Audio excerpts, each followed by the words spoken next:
There are no permanent outcomes. Even for individuals undergoing liposuction or ablative technologies, nothing is permanent.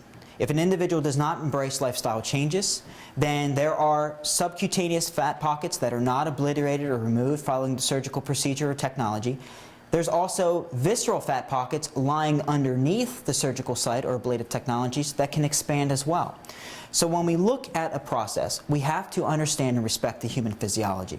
That because an area of subcutaneous fat was removed or damaged, we're not going to augment or change the absorption of fat in the human body.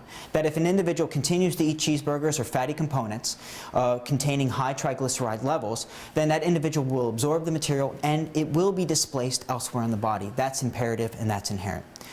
What we have to address is the long-term changes the individual needs to make. Zerona has been clinically validated to essentially reduce subcutaneous fat in as little as 2 weeks, clinically meaningful and statistically significant. What the patient has to respect at that juncture is understanding that what they have is a reset. That from that point further, they have to embrace the dietary and lifestyle changes to maintain the results.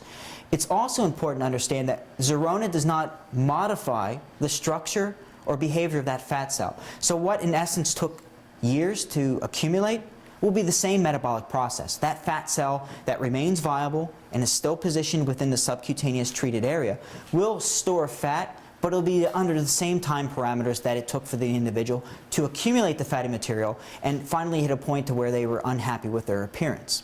And so understanding the dynamics of the human body, that because we destroy fat, it doesn't mean that the individual will remain slim in that particular area. That's false.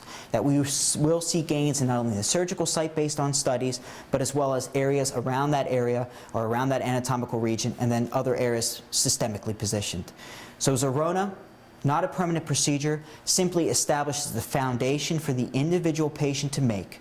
The safe foundation, no adverse events, clinically meaningful outcome, so that they can make the necessary changes so that it's a long-term effect.